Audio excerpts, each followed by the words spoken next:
Hello students, welcome to unique classes of right way. आज बच्चे chapter 2 के third class में हैं हम लोग, और फर्स्ट क्लास में हम लोगों ने कर रखा है function and their types, one one onto, one one into, many one, सारा कुछ कर रखा है हम लोगों ने। और सेकंड क्लास में ग्राफ की भी शुरुआत हो चुकी थी।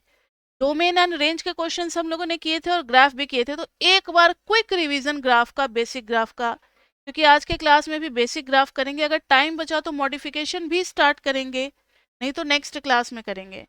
तो देखिए जरा, लास्ट क्लास में मैंने क्या कराया था। स्टार्ट किया था मैंने बहुत ही बेसिक लीनियर ग्राफ से, क्योंकि सबसे इजी फंक्शन होता है लीनियर फंक्शन। तो देखो बच्चे, स्ट्रेट लाइन का ग्राफ बनाना आपको आना चाहिए। And we are doing MME1 यानी मैथमेटिकल मेथड्स फॉर इकोनॉमिक्स। तो हमें बहुत ज़्यादा डिटेल में जाने की ज़रूरत नहीं है मैथ्स के अंदर। मैथ्स का सिर्फ उतना ही पोर्शन हम लोग यूज़ करेंगे जो जितना इको ऑनर्स में यूज़ करने लायक होगा। तो स्ट्रेट लाइन का बच्चे देखो ग्राफ जो है हमारा लीनियर ग्राफ, उसमें मान लो अगर आपको एक इक्वेशन दे रखी है y equal to 2x plus 5। तो बहुत ही सिंपल तरीका है, बहुत ही सिंपल, जो आप जूनियर क्लासेस में भी पढ़ रखे हो कि x की जगह 0 डाल दो तो y की वैल्यू मिल जाएगी, एक बार y की जगह 0 डाल दो तो x की वैल्यू मिल जाएगी। तो वी जस्ट गेट 2 पॉइंट्स। और किसी भी लाइन को स्केच करने के लिए कम से कम 2 पॉइंट की जरूरत होती है। ये दोनों पॉइंट हमें मिल गए, मैंने लोकेट कर दिया और उनको ज्वाइन कर दिया। तो this is the method to sketch a straight line. तो माइक्रो मैक्रो में, मतलब इकोनॉमिक्स में हम लोग उसको बोलते हैं। इकोनॉमिक्स में कई जगह आपको स्ट्रेट लाइन के ग्राफ बनाने की जरूरत पड़ेगी, तो फटाफट आप बना लोगे। उसके बाद से लाइन के इक्वेशन की भी जरूरत पड़ती है। थोड़ा सा रिवाइज करा दे रहे हैं, क्योंकि आज के क्लास में भी कुछ नए बच्चे हैं जो कि सेकंड क्लास में नहीं थे, तो थोड़ा सा उनको बैकअप दे देते हैं, फास्ट बैकअप। इससे आप वाकिफ हो, y equal to m x plus c, जिसमें m को कहते हैं slope. What is this m called? Slope. And what is this c? y intercept. What is this c? y intercept. तो y equal to m x plus c में हो गया slope intercept form. So this much length is called y-intercept, and m is called, what is m? m is slope. So y is equal to 2x plus 3 में 3 is the y-intercept, तो 3 length लेकर के 0 3 एक point है जिससे line pass करेगी, but with slope is equal to 2 only. ये सब आप लोगों को पता है। Now double intercept form, double intercept form में देखा ये जाता है कि राइट हैंड साइड पे 1 होना चाहिए, और x का कोफिशिएंट भी 1 होना चाहिए, y का कोफिशिएंट भी 1 होना चाहिए। डिनोमिनेटर में जो x के नीचे आएगा और y के नीचे आएगा, this is called x intercept. This is x intercept, and this b is called y intercept. तो x इंटरसेप्ट का मतलब है that distance we have to take on x axis. अगर ये पॉजिटिव है तो पॉजिटिव x एक्सिस पे लेंगे, अगर ये नेगेटिव है तो नेगेटिव x एक्सिस पे लेंगे। y के नीचे जो डिस्टेंस है वो पॉजिटिव y एक्सिस पे लेंगे अगर पॉजिटिव है तो। उसके लिए मैंने एक इक्वेशन से स्टार्ट किया था बच्चे, 2x plus 3y is equal to 6। तो x का तो कोफिशिएंट न्यूमरेटर में 1 बनाना है ना, राइट हैंड साइड पे भी 1 बनाना है। तो क्या करेंगे, पूरे इक्वेशन को 6 से डिवाइड कर दो। पहले राइट हैंड साइड को बनाते, 1 बन गया, 6 आ गया, अब 2 से डिवाइड कर दिया, नीचे आ गया 3 और 2। That means on x axis we have to take 3 units, y के नीचे 2 है, so on y axis we have to take just only 2 units. अब इन दोनों को ज्वाइन कर देंगे, we will get the line. तो ऐसा ना बजट इक्वेशन भी बनाना आपको आना चाहिए। आपके टीचर इको के जो होंगे, माइक्रो मैक्रो के, सीधा एक ऐसा लाइन खींच देंगे, बोल देंगे let it be your budget equation. लेकिन ये आया कहाँ से कि बजट इक्वेशन में ये दोनों पॉइंट्स होते क्या है, जो एक्स एक्सिस पे और वाई एक्सिस पे होते हैं, वो भी तो पता होना चाहिए। एमएमई में भी है, ये चैप्टर 6 में होगा बजट इक्वेशन निकालना, लेकिन हम लोग चैप्टर 2 में ही बता देते हैं ताकि ज़्यादा स्ट्रगल आपको ना करना पड़े। ये देखो बजट इक्वेशन, ये मैंने लास्ट क्लास में पढ़ा रखा है, इसलिए ये ऑलरेडी रिटन फॉर्मेट में है। लेकिन जब आज पढ़ाएंगे जो नया टॉपिक, वो फिर लिख लिख करके पढ़ाएंगे। इसलिए आप ये दिमाग में मिसकॉन्सेप्शन मत रखो कि मैम रिटन पीडीएफ से पढ़ाती है या क्या है, वो नहीं है। हम लोग पूरा बिल्कुल लाइव, जैसे इंडिविजुअल ट्यूशन होता है ना, वैसे पढ़ाते हैं आप। Now see budget equation. तो हमारे पास दो टाइप की कमोडिटीज है, अभी फिलहाल समझने के लिए दो ही टाइप लिया है। एक की प्राइस है पर यूनिट पी, दूसरे की प्राइस है पर यूनिट क्यू। पहले वाले का कितना क्वांटिटी परचेज किया हमने, एक्स क्वांटिटी परचेज किया, दूसरे वाले का वाई क्वांटिटी परचेज किया। And we are given just $m। हमारी फॉरेन राइटर की बुक है, तो everywhere money will be counted in dollar, not in rupees. लेकिन एग्जाम में क्वेश्चन आएगा तो रुपीज आ सकता है। $m, तो बताओ मुझे पूरे के पूरे $m खर्च करने हैं, यहाँ कुछ बचाना नहीं है। बचाने वाला जो सिस्टम होगा वो सेम 2 में हम लोग सीखेंगे, तब वहाँ प्लेन की इक्वेशन आएगी, अभी बचाना नहीं है, तो लाइन की इक्वेशन आएगी। तो first sum is equal to के साथ हमें पढ़ना। तो देखना, how much sum of money we are spending on type A quantity, तो जस्ट पी इंटू एक्स। एक का प्राइस है पी और एक्स क्वांटिटी परचेज की है, तो एक्स इंटू पी ना।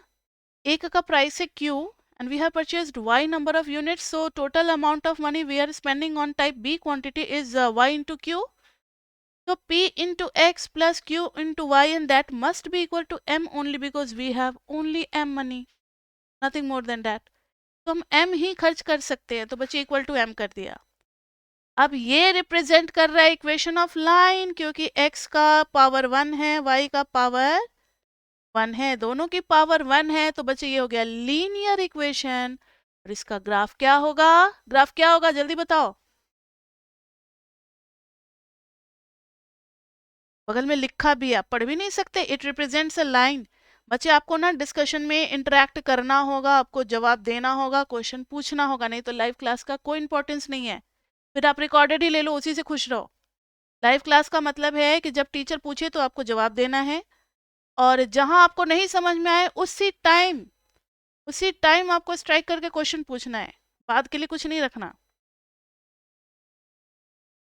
तो इट रिप्रेजेंट्स, ये क्या रिप्रेजेंट कर रहा है, दोनों की डिग्री 1 होती है, अगर वेरिएबल की 2 वेरिएबल हैं और अगर डिग्री 1 है तो ये क्या रिप्रेजेंट करेगा, लाइन। तो अब इसमें हम m से डिवाइड करेंगे, क्योंकि राइट हैंड साइड पे 1 बनाना है ना। m नीचे आ गया, जैसे अभी ये वाला एग्जाम्पल किया था उसी तरीके से m नीचे आ गया। फिर इस p को नीचे ले जाएंगे, क्योंकि यहाँ कोफिशिएंट करना है 1। m by P m by Q. अगर आपको अभी ये फास्ट लग रहा है तो आप मेरा क्लास 2 देखना, उसमें मैंने अच्छे से एक्सप्लेन किया हुआ, अभी जस्ट आपको क्विक रिवीजन करा रहे हैं। तो ये हो गया x इंटरसेप्ट बच्चे, यानी m by P 0। x intercept का मतलब क्या हो गया, x एक्सिस पे इतना डिस्टेंस लेना है ना, तो m बाई पी और 0 हो गया। This is y intercept, what does this mean, ये हमें y एक्सिस पे मिलेगा ना, 0 और m by Q. This is the point and this is the point. अब क्या चाहिए, अब कुछ नहीं चाहिए, एक लाइन के लिए मिनिमम 2 पॉइंट चाहिए, दोनों पॉइंट तो निकाल लिया, फटाफट दोनों को ज्वाइन करो। तो कितना मजा आ गया, लाइन आ गई हमारी, and this line is called budget line. तो हमेशा आपके टीचर जो होंगे माइक्रो मैक्रो के, देखना वो ऐसे कुछ बनाएंगे, इंडिफरेंस का भी या कुछ भी, और ऐसे एक लाइन खींच देंगे, कहेंगे let it be your budget line. लेकिन अब आपको पता होगा कि what is this point and what is this point. तो ये पॉइंट ये बताता है कि अगर हम y का एक भी यूनिट नहीं परचेज कर रहे हैं तो x का मैक्सिमम नंबर ऑफ यूनिट कितना परचेज कर सकते हैं, that is m by P. और ये m बाई क्यू कौन सा नंबर है कि अगर हम x का एक भी यूनिट परचेज नहीं कर रहे हैं तो y का मैक्सिमम नंबर ऑफ यूनिट्स हम कितना परचेज कर सकते हैं, that is m by Q.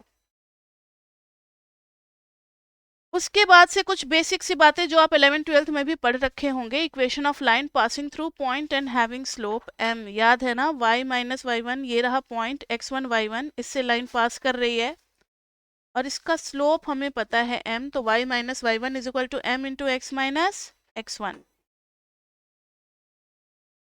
अगर लाइन का 2 पॉइंट हमें पता है तो we can find just the slope of that line. Slope क्या हो जाएगा, change in y upon change in x, so that will be y2 minus y1 upon x2 minus x1। या उल्टा भी कर सकते हो, y1 minus y2 upon x1 minus x2।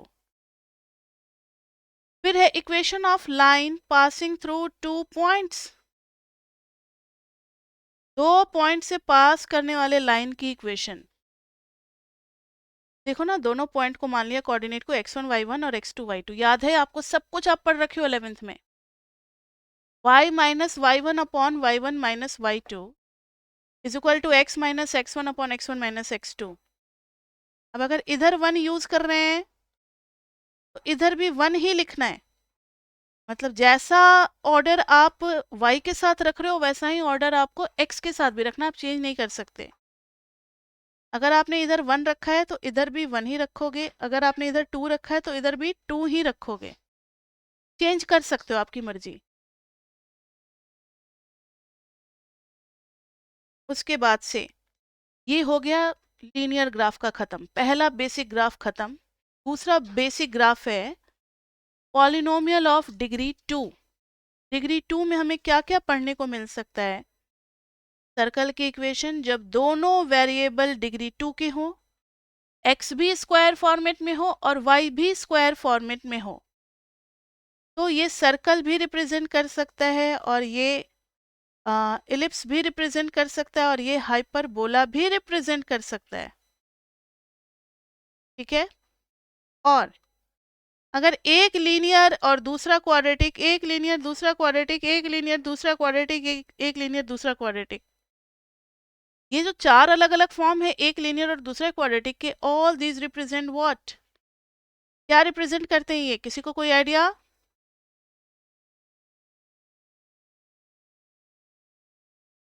ये जवाब नहीं आया। ये आपका जो जवाब है ना, वो गाड़ी में जैसे पेट्रोल थोड़ा थोड़ा जाते रहना चाहिए, पेट्रोल नहीं जाएगा तो गाड़ी बीच में ही रुक जाएगी।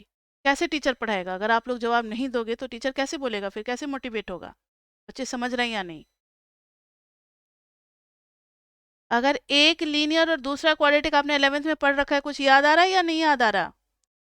पैराबोला, ये होता है इलिप्स का और ये होता है हाइपरबोला का। ठीक है।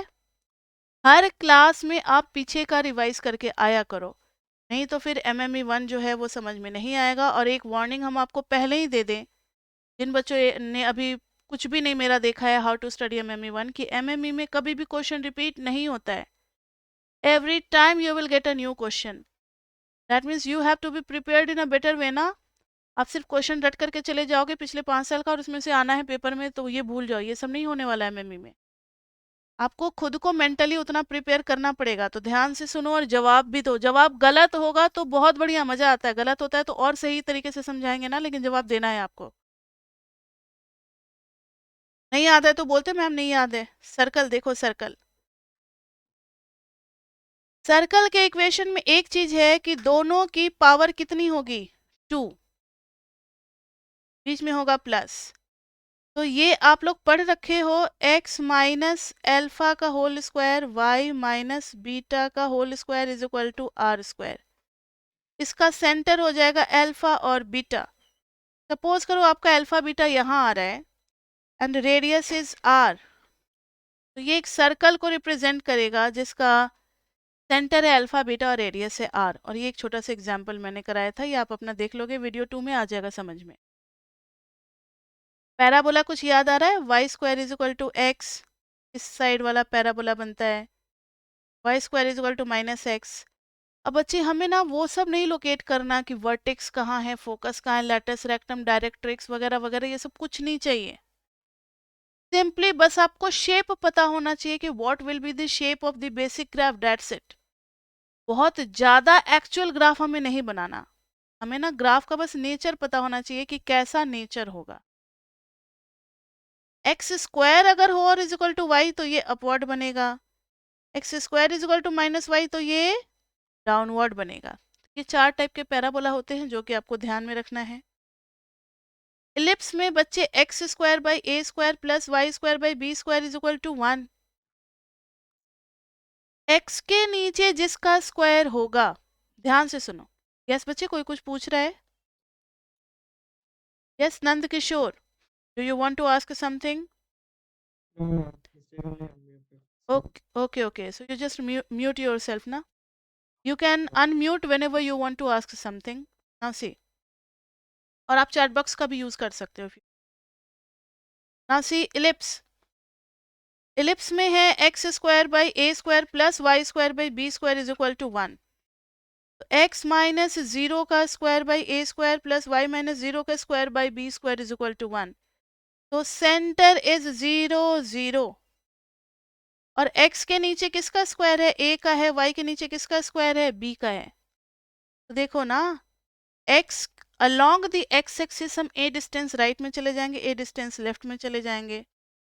y के नीचे b स्क्वायर है तो अलोंग y एक्सिस हम ऊपर चले जाएंगे b और नीचे चले आएंगे b, and we will get 4 points. आप उन 4 पॉइंट्स को रफली ज्वाइन कर दो, you will get an ellipse. अभी इस वाले केस में ना a जो है वो b से बड़ा है, so we are getting horizontal ellipse. अब इस वाले केस में, सेकंड वाले केस में जो है b see this one, x square by 3 square, so we have taken 3 units on x axis, 3 units on this। y के नीचे 5 है तो 5 को मैंने ऊपर ले लिया और 5 को मैंने नीचे ले लिया, ठीक है। तो ये हो गया 3 0 minus 3 0 0 5 एंड 0 minus 5। तो नाउ द y इंटरसेप्ट जो नीचे है, y स्क्वायर के नीचे जो है quantity, that is bigger than the quantity below x। तो इस बार वर्टिकल इलिप्स बनेगा, vertical ellipse, because this vertical distance is more than the horizontal gap ना, तो ये बनेगा vertical ellipse. Next is hyperbola. Hyperbola और इलिप्स में क्या डिफरेंस है बच्चे, इलिप्स में we just use plus in between the two quantities, hyperbola में we use subtraction, minus use करते हैं। तो see this one is minus, तो हाइपरबोला बनेगा। हाइपरबोला बनाने के लिए फिर से एक बार बता दें, because this graph is so much dirty. देखो x square by A square minus, this is the new technique, you might have not read this in, might not, certainly you have not read in class 11, this is the new technique which is being taught in your college। तो college life में इन सब नए techniques को सीखते हैं, तो ध्यान दो जरा। x के नीचे है a डिस्टेंस ले लेंगे आगे और a डिस्टेंस पीछे। y के नीचे है b, ओरिजिन से ऊपर b और नीचे भी b, right.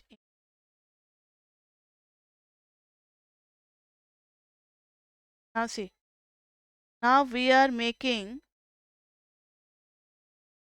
a box with all these 4 points। Box हमेशा हॉरिजॉन्टल लाइन और वर्टिकल लाइन के मिलने से बनना चाहिए, that means the line must be parallel to x axis and Y axis. ऐसा बॉक्स मत बना देना like this box is not applicable. अब इस बॉक्स का बनाएंगे हम लोग diagonal, and now see which quantity is positive, X quantity is positive ना, along x एक्सिस बनेगा हाइपरबोला, along x axis बनेगा hyperbola, and remember that these are called asymptotes, these are called asymptotes। मतलब ये जो diagonal होते हैं ना, ये एसिम्टोट्स होते हैं, इनको कभी भी टच नहीं करना आपको हाइपरबोला को। What are asymptotes, that we will be doing in chapter 6 in so much detail. अभी नहीं पढ़ना एसिम्टोट, बस थोड़ा सा बता दिया कि एसिम्टोट ना कभी भी कर्व को टच नहीं करता, करेगा भी तो इन्फिनिटी पे करेगा, बहुत दूर जा करके। तो हम इसको पैरेलल दिखला देते हैं। क्लियर बच्चे, ये हो गया हाइपरबोला का। फिर एक एग्जाम्पल कराया था, आप इसको देखोगे 2 में तो समझ में आ जाएगा। And now let's move to class 3। So till now in basic graphs we have completed only 2 basic graphs. First is linear graph and second is degree 2 graphs. अब प्रॉब्लम आती है कि डिग्री 3 के पॉलिनोमियल में क्या होगा। So this is going to be important, यहाँ ध्यान दो, यहाँ ध्यान दो। नेक्स्ट हम लोग करने जा रहे हैं y is equal to x cube x5 x7 so on, यानी सारे ऑड पावर वाले graph. First of all we will be doing y is equal to x cube. देखो y is equal to x cube का ना graph हम लोग एक बार chapter 9 में भी बनाना सीख जाएंगे, जब maxima minima concave convex increasing decreasing जब सब कुछ का आइडिया लग चुका होगा। तो ग्राफ एक बार हमें चैप्टर 2 में भी सीखना है, चैप्टर 6 में भी सीखना है, चैप्टर 9 में भी सीखना है। तो 9 में y equal to x cube का ग्राफ बनाने का तरीका अलग होगा, मेथड डिफरेंट होगा। अभी चैप्टर 2 में जितना कम नॉलेज है उसी के साथ हमें एक्स क्यूब बनाना है, ठीक है। With a very little knowledge we are going to draw the graph of y equal to X. जब ब्रॉड नॉलेज हो जाएगा तो again we will draw this graph in chapter 9। हाँ सी, ये बताओ कि x इज इक्वल टू 0 पे 0, देखो ना जब x 0 डालोगे y इज इक्वल टू क्या आ गया, जब आप x इज इक्वल टू 1 डालोगे तो व्हाट वी विल गेट, जल्दी बताओ, y की वैल्यू क्या मिलेगी, y इज इक्वल टू है एक्स क्यूब, जल्दी बताओ, 1। और जब x इज इक्वल टू -1 डालोगे तब y की वैल्यू क्या मिलेगी, -1। तो सो सिंपल, इधर मैंने 1 ले लिया, 1 आ गया, और इधर -1 ले लिया। Yes, I think your voice is breaking, किशोर। हाँ सी, अब कई बच्चे कहते हैं कि मैम 3 पॉइंट तो मिल ही गए, सीधा ज्वाइन कर दो, तब तो ये equation y equal to X हो जाएगी। तो फिर y इक्वल टू एक्स और एक्स क्यूब में कोई डिफरेंस रहा, there difference, that means it should not be a straight line, क्योंकि स्ट्रेट लाइन तो y इक्वल टू एक्स का ग्राफ होता है, नॉट ऑफ एक्स क्यूब। कुछ तो और हमें करना पड़ेगा, पॉइंट होने के बाद भी ग्राफ तो नहीं बन पा रहा।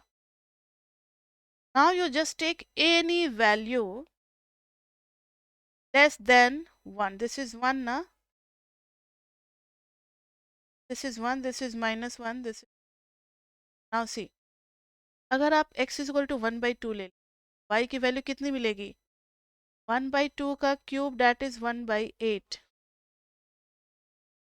x की वैल्यू 1/2, y की वैल्यू 1/8 कहाँ होगी, देखो तो ये 1 है तो हाफ, उसका भी हाफ 1/4, उसका भी half 1/8, that means very close to x axis. ध्यान से सुनो मेरी बात, जब भी आप कोई x की वैल्यू 0 और 1 के बीच में लोगे, that will be in fraction form, और उसका क्यूब करोगे तो और छोटी हो जाएगी। एंड y की स्मॉलर वैल्यू का मतलब है graph will be close towards x axis, क्योंकि हाइट कम होगी ना ग्राफ की। y की छोटी वैल्यू का मतलब है, y की छोटी वैल्यू का मतलब है that graph will be close to x axis. Now yes Nand Kishore, am I audible to you?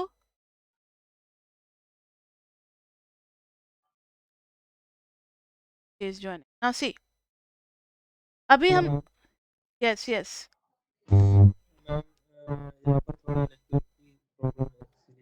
ठीक है ठीक है। आप कहाँ से हो, दिल्ली से हो या बाहर से? मैं केरला से हूँ। केरला से, ओके। तो यू कैन अंडरस्टैंड हिंदी? हाँ, थोड़ा थोड़ा समझ आता है। लेकिन अभी जो आज पढ़ा रहे मैथमेटिक्स में तो ज़्यादा हिंदी हम लोग यूज़ नहीं करते, मैथमेटिकल टर्म्स ही होते हैं। Terms are English, only communication language is Hindi, okay. Now see, let's ठीक है। let's see for 1 or 2 class whether you can adjust in these classes or not. Now see, x is equal to 1/2, y is equal to 1/2 का cube, देखो 1 पे तो 1 आ गया, -1 पे -1 आ गया, y is equal to 1/2 का क्यूब, अगर x की वैल्यू 1 से छोटी लेते हो तो it will be in decimal form, fractional form, का क्यूब करोगे और छोटी वैल्यू, सी ना, 1/2 उसका क्यूब किया तो 1/8, और छोटी वैल्यू हो गई। y की स्मॉलर वैल्यू का मतलब है graph will be close towards x axis. हाँ, तो ग्राफ का कुछ नेचर ऐसा आ गया है, ग्राफ कुछ ऐसे जाएगा, क्लोज टुवर्ड्स x एक्सिस, जाना तो है 1 1 तक। आफ्टर 1 क्या होगा, अगर हम x इज इक्वल टू 2 ले लेते हैं तो y will be equal to 2 cube, it is going to be such a big value. 2 पे देखो ना 8 कहीं और बहुत ऊपर होगा, so graph will become steeper, graph will become steeper. Now again at -1/2 we will get -1/8, तो -1/4 -1/8, तो graph will be close towards x axis. and at x is equal to minus 1 by 2, y will be equal to minus 1 by 8. At x is equal to minus 2, y will be equal to minus 8. Now see, at minus 2 it will be minus 8, like this way. तो ये जो है ना, ये graph का nature है. So you have to remember the nature of the graph. तो anywhere अगर y is equal to x cube के बेसिक ग्राफ की जरूरत पड़ेगी तो we will be doing like this. Just locating 1 point here, -1 इसमें क्लोज टुवर्ड्स x एक्सिस, इधर भी क्लोज टुवर्ड्स x एक्सिस और इधर close towards y axis, like this. तो ये हो जाएगा एक्स क्यूब का graph. Now is it okay? X cube का ग्राफ सबको समझ में आया? How to plot this graph? Nobody is going Yes, to ma'am. nobody is going to ask you this all these explanation. You just only have to write this much only. Y is equal to x cube. Just only shape. How you have got this graph? Nobody is going to ask you. आपको सिर्फ shape आना चाहिए basic graph में. कैसे आ रहा है कोई नहीं पूछेगा आपसे. अब इसी के बेसिस पे हम लोग मॉडिफिकेशन भी कर लेंगे, लेकिन may be in the next class, not today. Let's see. Now, with a comparative study, when we have done x cube, now we can compare of the graph of x to the power 5 also, 7 also, x to the power 9 also, any odd power graph. Now see, ध्यान से देखना graph को. 1 1 -1. Now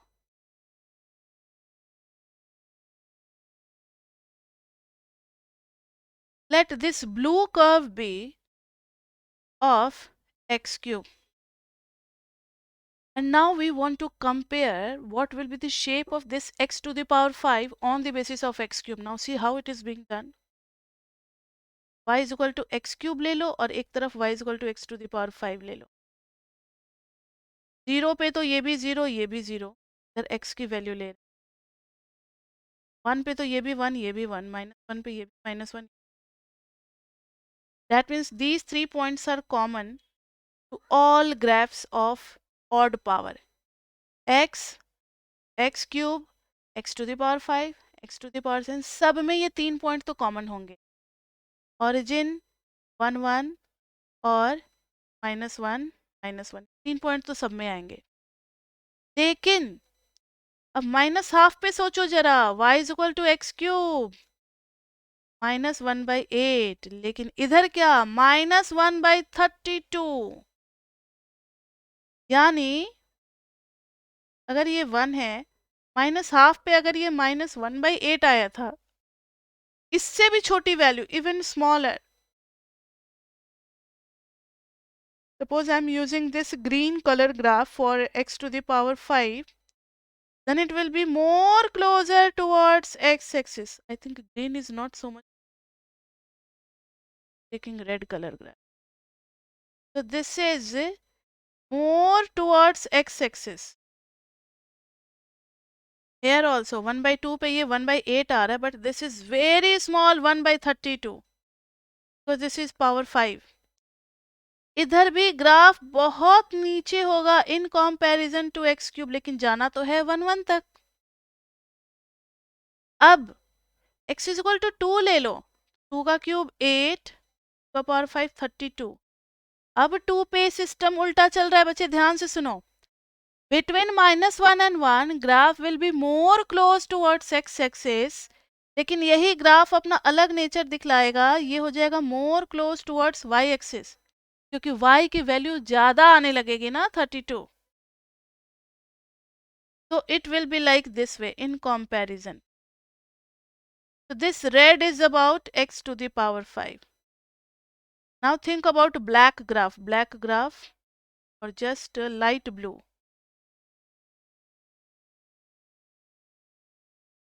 Now see बच्चे, तो अब आप लोगों ने देख लिया. Now if I am choosing this light blue color, so this will be even lower than this and it will be above this, lower this and greater than this. So this blue color is about x to the power 7. तो जैसे जैसे power बढ़ता जाएगा graph जो है between -1 and 1 it will become more close towards x axis, और after 1 and before -1 it will become more close towards y axis. Is it clear this odd power graph? सबको आ गया? Comparative study से भी Yes, ma'am. सबको आ गया समझ में? Okay. Now we are moving to even power graph. Even power graph. Now see even power graph में किससे compare करेंगे? x square से. x square, x to the power 4, x to the power 6 and so on. X square का graph सबको याद है ना? It will represent a parabola. It will represent a parabola. Suppose if this blue color graph is of x square.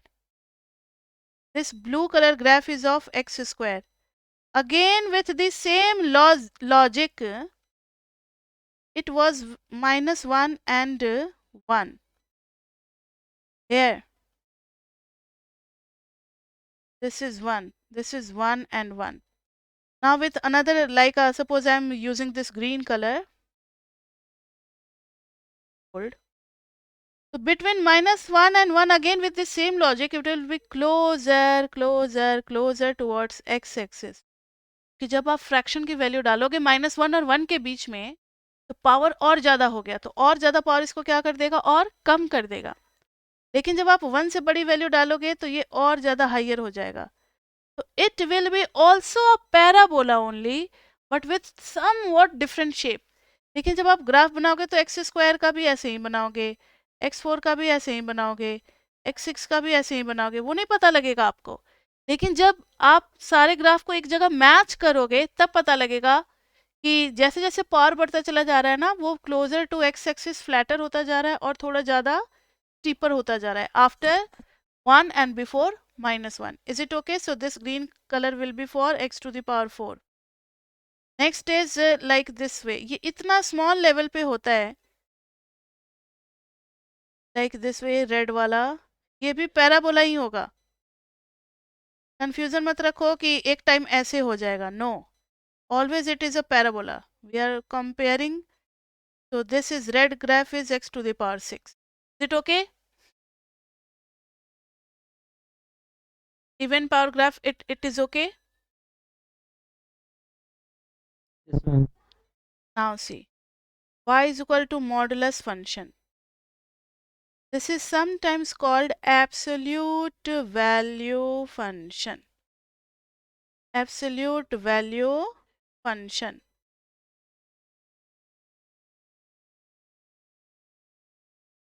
Now, y is equal to, do you remember कि y is equal to mod 5 जब हम करेंगे तो ये 5 ही आएगा क्योंकि 5 क्या था? पॉजिटिव था. अगर -5 लेंगे तो ये आ जाएगा -5 यानी +5 बनेगा क्योंकि अंदर में क्या था? नेगेटिव. क्योंकि अंदर में क्या था? नेगेटिव.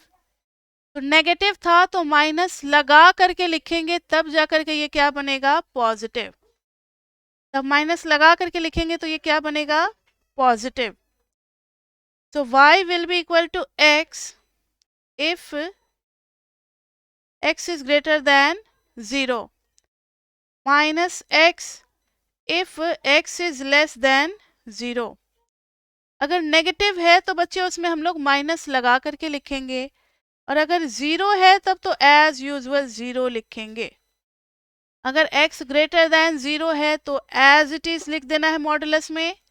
अगर लेस देन 0 है तो -x लगा करके लिखना है और अगर 0 है तो 0 ही लिख देना है. नाउ सी ग्राफ कैसे ड्रॉ करना है. देखो 0 पे 0, मॉडुलस 1 पे 1, 2 पे 2, 3 लाइक दिस वे. फिर -1, -2, -3, -1 पे भी +1, -2 पे भी +2, -3 पे भी +3. And this is 1, 2 and 3. ये हो गया हमारा, क्या बताओ, ये हो गया हमारा मॉडुलस एक्स का ग्राफ। ये हो गया हमारा मॉडुलस एक्स का graph. So it is V shaped graph. It is V-shape graph. Sometimes it is called V-shape graph. Is it okay? जरा अगर आप इस लाइन को देखोगे तो this is y is equal to x. So this is y is equal to x. Now see बच्चे, तो this is y is equal to x. अगर आप इस लाइन का इक्वेशन देखोगे तो 1 पे 1, 2 पे 2 और 3 पे 3, -1 पे 1, -2 पे 2, -3 पे 3. अगर आप ग्राफ को देखोगे एक बार जरा मुझे ये बताओ, इस ग्राफ को दूसरे तरीके से भी बनाया जा सकता है. y is equal to x if x is greater than 0, -x if x is less than 0, and 0 if x is equal to 0. Now see, बच्चे आपको तो पता है ना y is equal to x कौन सी लाइन होती है. y is equal to x is a line making 45 degree. सबको पता है y is equal to x. So this line is y is equal to x. Y is equal to minus x is a line here. Y is equal to minus x. But it's written that y is equal to x we will take when x is greater than 0. जब greater than 0 होगा तब तक ही ये line valid है. तब तक ही ये line valid है. That means y is equal to x. This line is valid जब तक x पॉजिटिव है. और x पॉजिटिव किधर है? राइट हैंड साइड पे पॉजिटिव है. And now see, this minus x when x is less than 0. x is less than 0 left hand side पे है. So this one. तो ग्राफ पता है क्या बनेगा हमारा? ग्राफ बनेगा this and this. So this is y is equal to x and this is y is equal to minus x. तो ये भी एक तरीका होता है, एक एस्पेक्ट होता है ग्राफ को स्टडी करने का. इज इट क्लियर बच्चे? तो हमने इस तरीके से ग्राफ को देखा कि इक्वेशन कब से कब तक वैलिड है, क्योंकि कई ऐसे क्वेश्चंस आएंगे जिसमें पार्ट वाइज डेफिनेशन होगा अलग अलग फंक्शन का और हमें उनका स्केचिंग करना होगा. तो इसी तरीके से स्केचिंग करेंगे. जैसे यहाँ पे दो पार्ट में था, एक y इक्वल टू एक्स और एक y equal to minus x. अलग अलग डोमेन, पहला वाला पॉजिटिव एक्स के लिए, दूसरा वाला नेगेटिव एक्स के लिए. Is it clear? Yes, ma'am. ठीक है. Yes, ma'am. Next basic graph है y is equal to 1 by x का. इसका शेप क्या होगा? देखो, जब x 1 y भी 1, जब x -1 तो y भी -1. 0 पे तो बच्चे कुछ होगा ही नहीं, क्योंकि 1/0 बिकम्स प्लस इन्फिनिटी. जब हम काफी क्लोज होंगे x के तो infinity. 1/0 goes to infinity and 1/infinity goes to 0. Limit आप लोगों ने पढ़ रखा है ना पहले 11th-12th में. यानी जब x इन्फिनिटी होगा तो ये घटते घटते घटते, इट इज डिक्रीजिंग फंक्शन, ये ऐसे पैरेलल शो होगा एंड दिस पॉइंट इज 1 1. यहाँ भी बच्चे वही होगा. ये देखो ना, ये काफी क्लोज, वेरी क्लोज, हम इसके काफी क्लोज हैं, काफी क्लोज हैं. तो ये ग्राफ ऐसे जाएगा. और जब इधर काफी क्लोज हैं इन्फिनिटी के, तो ग्राफ जो है ना ऐसे, टच नहीं कराना आपको, क्योंकि ये टच करेगा इन्फिनिटी पे जा करके. समझ में आया ग्राफ या नहीं आया समझ में? 0 पे तो नॉट डिफाइंड, 0 पे तो डिफाइंड होगा ही नहीं. लेकिन अगर 0 का राइट हैंड लिमिट लेते हैं, राइट हैंड लिमिट लेते हैं बच्चे, तो limit h tending to 0 f of 0 plus h, ये सब सिक्स्थ चैप्टर में पढ़ेंगे. limit h tending to 0, 1 by 0 plus h, and 1 by 0 will become infinity.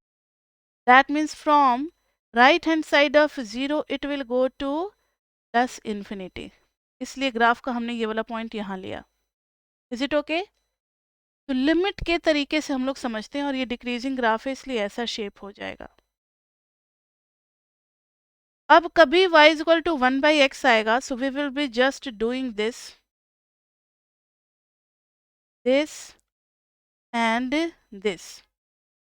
अगर आप अपने पेज को जरा सा रोटेट करो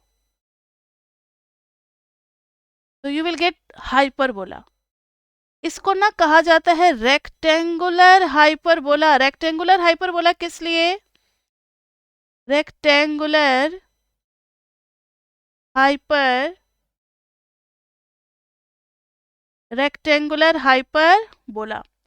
रेक्टेंगुलर हाइपरबोला इसलिए बच्चे क्योंकि एक्स एक्सिस और ये हो गया y axis. X axis and Y axis are behaving as asymptotes. Rectangular axis जो है, एक्स एक्सिस और वाई एक्सिस, वही एजिम्टोट जैसा बिहेव कर रहा है, इसलिए इस पैराबोला को हम लोग कहते हैं रेक्टेंगुलर हाइपरबोला. अब ये आपको कहाँ देखने को मिलेगा माइक्रो मैक्रो में? तो डिमांड फंक्शन में देखने को मिलता है बच्चे. डिमांड फंक्शन जनरली आपको इस टाइप का मिलता है, something like quantity price is equal to 1 upon x minus a और समथिंग लाइक दिस वे. तो ये 1 बाई एक्स का फंक्शन है ना, तो it will be like this way 1 by x, और x माइनस ए है तो ये मॉडिफिकेशन में बताएंगे कि इसका राइट शिफ्टिंग हो जाता है. What ever is happening at 0 0 now it will happen at, ये अभी नहीं आपको समझना बच्चे, ये अभी थोड़ी देर बाद मतलब नेक्स्ट क्लास में जब मॉडिफिकेशन कराएंगे तब आपको बताएंगे. ये सारा प्रोसेस जो है ये शिफ्ट हो जाएगा किधर को? a0 पे. सपोज दिस इज a0, तो इट्स लाइक दिस वे. ये हो गया और इधर ये हो गया. How it is happening we will see in next class, but shape वही रहेगा रेक्टेंगुलर हाइपरबोला. तो डिमांड फंक्शन में आप देखोगे आपके टीचर सीधा आएंगे और ये बना देंगे let it be demand function. तो वो फर्स्ट क्वाड्रेंट में क्यों बनाते हैं? क्योंकि x और p दोनों होंगे पॉजिटिव, तो थर्ड क्वाड्रेंट में तो बनने का सवाल ही नहीं है बच्चे. थर्ड क्वाड्रेंट में तो ग्राफ बनेगा ही नहीं, इसलिए वो हमेशा सिर्फ फर्स्ट क्वाड्रेंट में लेकर के ऐसे ग्राफ बना देते, कह देते हैं ये डिमांड फंक्शन.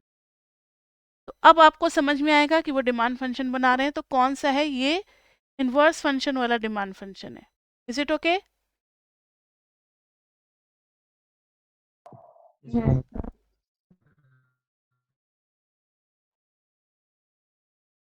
नेक्स्ट है y is equal to mod x by x, या कुछ बुक्स में x बाई मॉड x भी होता है, जिसको हम लोग सिग्नम फंक्शन कहते हैं. क्या कहते हैं इनको? Signum function.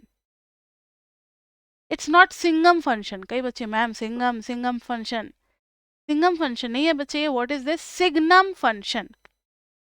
सिग्नम फंक्शन में आप खुद ही सोचो ना, वन पे क्या आ रहा है? एक्स इज इक्वल टू 1 पे y इज इक्वल टू 1 आ रहा है. 2 पे कितना आ रहा है? y इज इक्वल टू 2 आ रहा है. नहीं sorry, y is equal to 2 by mod 2 cancel हो जाएगा, 1 आ रहा है. तो for each and every positive value, हर पॉजिटिव वैल्यू के लिए 5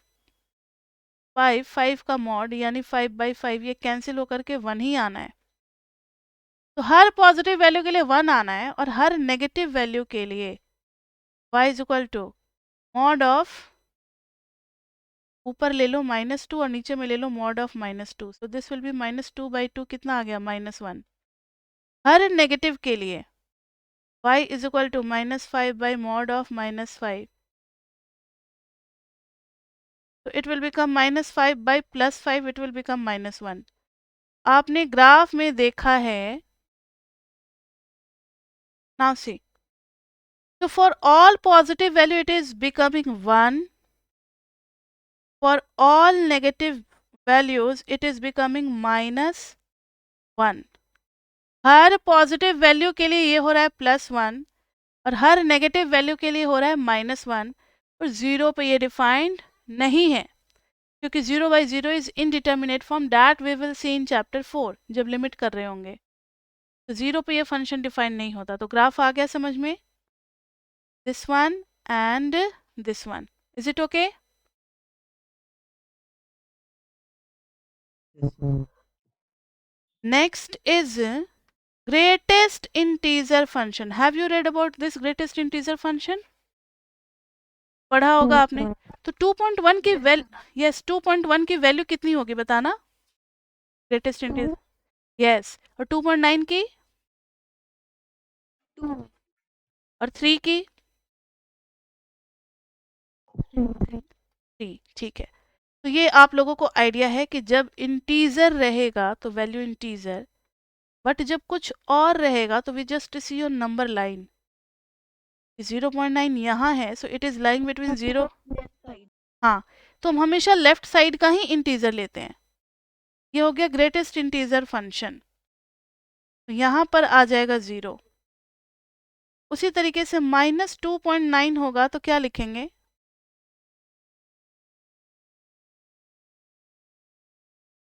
लिखेंगे -3। -2.9 होगा तो क्या लिखेंगे बताओ बच्चे? -3। तो ग्राफ थोड़ा ध्यान से देखो।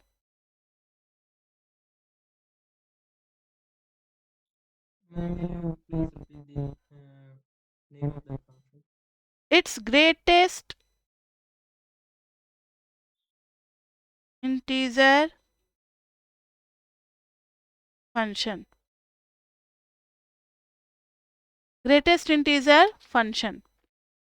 Now see, do you know about greatest integer function, Anand Kishore? No, ma'am. No ma'am. तो see, जब भी कोई वैल्यू आएगी, if it is integer, it will be written as it is. That means greatest integer 1 will be 1, greatest integer 2 will be 2, greatest integer -3 will be -3, like this way. Integer पे तो ये Ma'am, क्या हम decimal को round out कर रहे हैं क्या? नहीं, राउंड ऑफ नहीं कर रहे। राउंड ऑफ करते तब तो 0.9 को हम 1 लिखते, ठीक है। डेसिमल को राउंड ऑफ नहीं कर रहे हैं, डेसिमल को चेक कर रहे हैं कि ये किस दो इंटीजर के बीच में है, and we just always take the left most integer. -2.9 देखो ना, -3 और -2 के बीच में है, तो हम कौन सा लेंगे? लेफ्ट वाला लेंगे, -3 लेंगे। आ गई बात समझ में? हाँ, समझ आ गया, now see, ma'am. Okay now सी, ये है 0, ये है 1, ये है 2, ये है 3, ये है 4, -1, 2, नाउ सी 1 पे क्या मिलेगा हमें? 1, 2 पे 2, 3 पे 3, -1 पे -1, -2 पे -2, -3 पे -3, बट 0 और 1 के बीच में क्या आ जाएगा? 0। चाहे आप 0.1 लो, चाहे आप 0.2 लो, चाहे आप 0.3 लो, चाहे 0.9 लो, ग्रेटेस्ट इंटीजर हर बार आपको सॉल्व करके 0 ही देगा। तो for each and every value graph will be 0 at 0। अब आप 1 और 2 के बीच की वैल्यूज के बारे में सोचो, तो 1.1 पे भी 1 मिलेगा, 1.2 पे भी 1 मिलेगा, 1.3 पे भी 1 मिलेगा, लाइक दिस वे। फिर इधर, फिर इधर। अब आप 0 और -1 के बीच में सोचो, suppose if we are just taking -0.5, so value will be -1, क्योंकि -0.5 में -1 आ गया, इधर हो गया -2, इधर हो गया -3। Is it okay? तो ये जो फंक्शन है, ऐसा लग रहा है लाइक स्टेप्स, जो हम सीढ़ियों से चढ़ते हैं ना छत पे, रूफ पे, इट्स लाइक दोज स्टेप्स। इसलिए कभी कभी हम इसको स्टेप फंक्शन के नाम से भी जानते हैं। किस नाम से जानते हैं? Step function. किस नाम से जानते हैं? Step function. और ये आगे पढ़ेंगे चैप्टर 6 में, that it is discontinuous at every integer. तो चैप्टर 6 में इसका यूज है ग्रेटेस्ट इंटीजर फंक्शन का, लेकिन ग्राफ हम लोग यही याद कर लेते हैं। That you might have done in class 11th और 12th, लेकिन याद नहीं होता है बच्चों को। ओके, ये हो गया बेसिक ग्राफ। दो बेसिक ग्राफ और हैं बच्चे, दो बेसिक ग्राफ और हैं, e to the power x और ln x। चलो करते हैं उनको।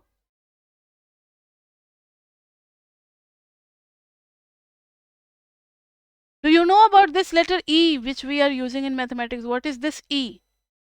Anybody? exponential But it is called Euler's constant.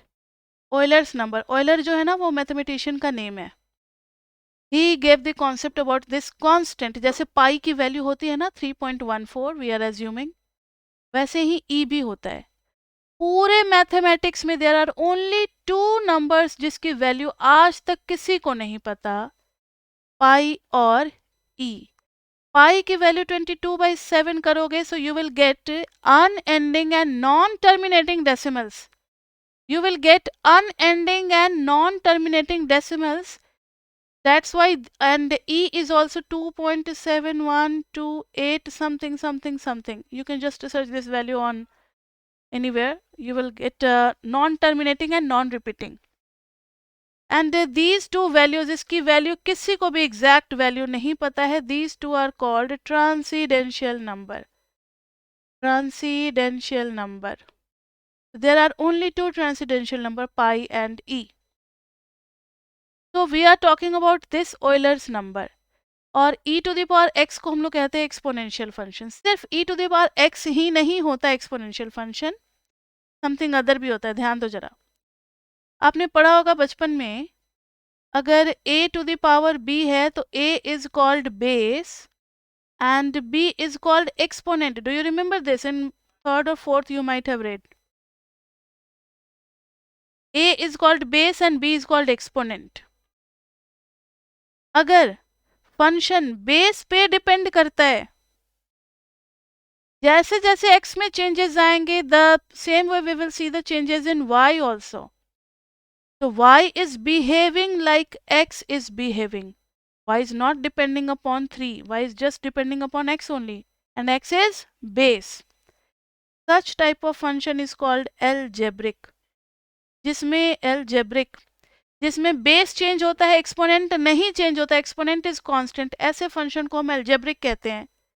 लेकिन अगर ऐसा आ गया, base is constant and function is behaving according to exponent, तो हम ऐसे फंक्शन को एक्सपोनेंशियल फंक्शन कहते हैं. क्या कहते हैं? Exponential function. ऐसे फंक्शन को क्या कहते हैं? Exponential function. तो अब दिमाग में सेट कर लो कि सिर्फ e to the power x exponential function नहीं होता, any constant to the power x will be exponential function. Any constant to the power x, all are exponential function. All are लेकिन इसी कैटेगरी में all are exponential function. But e to the power x को ना थोड़ा अलग नजरिए से देखा जाता है. e to the power x is called natural exponential function. Natural exponential function.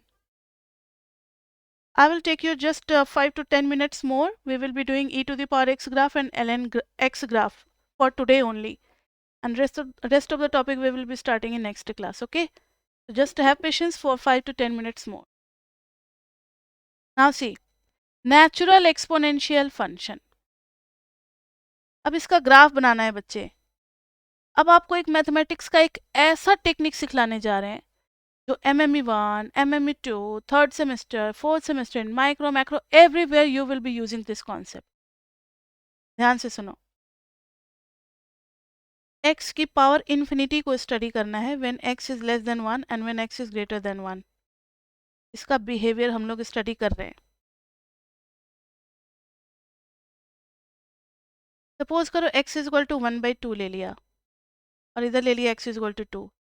Now you just go on increasing the power. X square is 1/4, x cube is 1/8. अगर आप x इन्फिनिटी ले लोगे तो ये देखो ना डिक्रीजिंग नेचर है. एक समय ऐसा आएगा जब ये 0 की तरफ चला जाएगा. Is it okay? Now see, x is equal to 2 ले रहे हैं, 2 का स्क्वायर करेंगे 4. ये तो इंक्रीज हो रहा है. वाओ, मजा आ गया. ये तो 2 क्यूब 8. Wow, again increasing. एक समय ऐसा आएगा जब 2 का पावर इन्फिनिटी किसकी तरफ चला जाएगा, इन्फिनिटी की तरफ। तो नाउ बच्चे आपको लर्न करना है कि x का पावर इन्फिनिटी 0 की तरफ जाता है अगर बेस 1 से छोटी वैल्यू है, और x to the power infinity infinity की तरफ जाएगी अगर x is greater than 1. Is it okay? These two concepts we will be using almost in every class. Her class में इसकी ज़रूरत होती है। आप इस MME1 में मुझे 10 टाइम्स यही समझाते हुए देखोगे साइड में, हर चैप्टर में कहीं कहीं भी आ जाता है ये चीज़। तो ये कॉन्सेप्ट आ गया समझ में। जब बेस कम होगा 1 से तो उसका पावर बढ़ने से वैल्यू कम होगी, तो इन्फिनिटी पे वो देगा 0, और जब बेस 1 से बड़ी वैल्यू है तो पावर बढ़ाने से वैल्यू बढ़ेगी, तो at infinity it will give us infinity. Is it okay?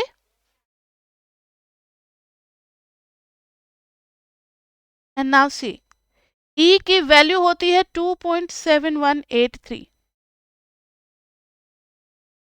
Now see, e की वैल्यू होती है 2.7183 which is greater than 1. तो e के बारे में जरा बताओ तो, e की पावर इन्फिनिटी किसकी तरफ जाएगी, 0 और infinity? What can you suggest? Infinity. Yes, तो देखो ना, e की पावर इन्फिनिटी इन्फिनिटी की तरफ, और e की पावर 0 1 की तरफ, और e की power minus infinity is 1 by e to the power infinity, that is 1 by infinity and that will go to 0. बस इस 3 पॉइंट से ही ग्राफ हमारा बन जाएगा। नाउ सी, माइनस इन्फिनिटी पे 0 एंड 0 पे 1 एंड इन्फिनिटी पे infinity, it's like this way, it's like this way. This point is 0 पे 1 and here we are at minus infinity, and at minus infinity we are going to 0, that means it is becoming very close to x-axis, and at infinity is infinity, that means it is going away. Here x is infinity, here y is infinity, so this way. Is it okay? Graph इसका समझ में आया? Yes, ma'am. तो अब कभी भी आगे अगर e to the power x की जरूरत पड़े तो हम सीधा ऐसा ही ग्राफ बनाएंगे, बस e to the power x का ग्राफ यही हो गया, और आपको बस एक ही पॉइंट दिखलाने की जरूरत है, 0 1, दैट्स इट। तो ये था एक्सपोनेंशियल फंक्शन। अब एक्सपोनेंशियल फंक्शन के बाद ln x का ग्राफ हम लोग सीखेंगे। अब ये व्हाट इज ln वर्ड, ये ln क्या है? तो ln जो है ये होता है natural logarithm. Logarithm is also a technique to make mathematical calculations sometimes easy. Log का हेल्प लेते हैं हम लोग। आप लोगों ने पढ़ रखा है log x का मतलब होता है here the base understood is 10, और अगर ln x की बात करें तो here base is fixed, that will be e. तो log x with base e, now onwards in your college life you will be using ln x, और अगर आप log x यूज करोगे तो उसका मतलब होगा base 10। ठीक है? ln is natural logarithm when base is fixed as e. Now आपको बता दें कि e to the power x and ln x are inverse of each other. ये दोनों ना एक दूसरे के इनवर्स हैं, inverse of each other. e to the power x and ln x are inverse of each other. कैसे? तो देख सकते हो, e to the power ln x करोगे तो e और ln कट जाते हैं x, और ln e to the power x करोगे तो फिर आंसर आ जाता है x। That means ln effect is nullifying the effect of exponential. Here exponential is nullifying the effect of ln. That means it is both the functions are inverse of each other. And inverse functions are ये एक property है जो कि आपको याद रखनी है। Inverse functions are mirror images about are mirror images about line y is equal to x. That means, ध्यान से सुनो, अगर ये मैंने ग्राफ बनाया किसका, e to the power x का, and this point is 0, 1. So now y is equal to x will be this line. Y is equal to x will be this line. Now see for mirror image. Now this is considered as mirror. Y is equal to x. Now this is 0, 1. So here we will get 1, 0. This point is very close to this. So here we will get 1 point close to this. This point is here. So we will get some point like here. And the graph will be like this way. This is the graph of ln x. अब कभी बच्चे अगर y is equal to ln x का graph बनाना होगा, सीधा हम ऐसे यहाँ से पैरेलल टच करते हुए ऐसे बना देंगे. This is the graph of ln x. But there are certain, अब सारे बेसिक ग्राफ्स हो गए, लीनियर हो गया, क्वाड्रेटिक हो गया, क्यूबिक हो गया, ऑल ऑड पावर्स हो गए, ऑल इवन पावर्स हो गए, मॉडुलस एक्स हो गया, 1/x हो गया, सिग्नम फंक्शन हो गया, ग्रेटेस्ट इंटीजर हो गया, e to the power x हो गया, ln x हो गया. बेसिक ग्राफ्स का तो आइडिया मैंने आप सबके दिमाग में डाल दिया है. लेकिन बच्चे आज कौन सा क्लास था, ये क्लास 3rd था ना. इन नेक्स्ट क्लास, क्लास 4th, पता है हम लोग क्या करेंगे क्लास 4th में. This videos are exclusively for session 2021 से 2020 से. नेक्स्ट क्लास में हम लोग करेंगे जितने भी बेसिक ग्राफ्स पढ़े हैं ना, सबका डोमेन एंड रेंज निकालना फ्रॉम ग्राफ. कैसे स्टडी करते हैं ग्राफ से भी बच्चे, हम लोग डोमेन एंड रेंज देखेंगे फ्रॉम ग्राफ्स, समझेंगे कि कैसे ग्राफ से कैसे पता लगाया जाता है. और फिर देखेंगे मॉडिफिकेशंस, इसके साथ चैप्टर 2 कंप्लीट हो जाएगा. एज फॉर एग्जाम्पल, आप अगर एक छोटा सा एग्जाम्पल, आप e to the power x का ही ग्राफ देख लो. तो e to the power x is taking each and every value for x. So here domain will be minus infinity to infinity, but for range it is only above the x-axis. तो range में सिर्फ positive ही values आ रही है, इसके सामने कोई है नहीं है, नहीं है, नहीं है. No graph below the x-axis. That means range जो है इसका ये 0 to infinity होगा. और भी बहुत सारी बातें हैं कि ये स्ट्रिक्टली इंक्रीजिंग है, ये स्ट्रिक्टली इंक्रीजिंग है, और ये फंक्शन कभी भी नेगेटिव नहीं होगा. e to the power x is always positive. तो ऐसे ही बहुत सारी बातें हैं log x के बारे में, रेसिप्रोकल फंक्शन के बारे में, मॉडुलस फंक्शन के बारे में. हम एक राउंड 15-20 मिनट, 15 to 20 मिनट्स लगेगा या हाफ एन आवर लगेगा, सारे फंक्शन जितने भी बेसिक्स किए हैं हमने क्लास 2 और क्लास 3 में, सबका डोमेन रेंज लिखेंगे बच्चे नेक्स्ट क्लास में. इसलिए आप लोग एक जगह नोटबुक में नोट करके बैठना नेक्स्ट क्लास में, क्योंकि सबका डोमेन रेंज हम लोग लिखेंगे और उसके बाद से फिर मॉडिफिकेशन स्टार्ट करेंगे. तो बच्चे आज के क्लास में इतना ही. अगर किसी को स्क्रीनशॉट लेना है या डाउट पूछना है तो वो लोग अभी वेट करेंगे, नेक्स्ट मीटिंग में आएंगे. और जिनको अब कुछ नहीं करना तो आज के लिए बच्चे बस इतना ही. नेक्स्ट क्लास में लेकिन नोटबुक में आप लिख करके जरूर आओगे. That's all for today and see you in the next class. Bye bye, bye bye, bye bye.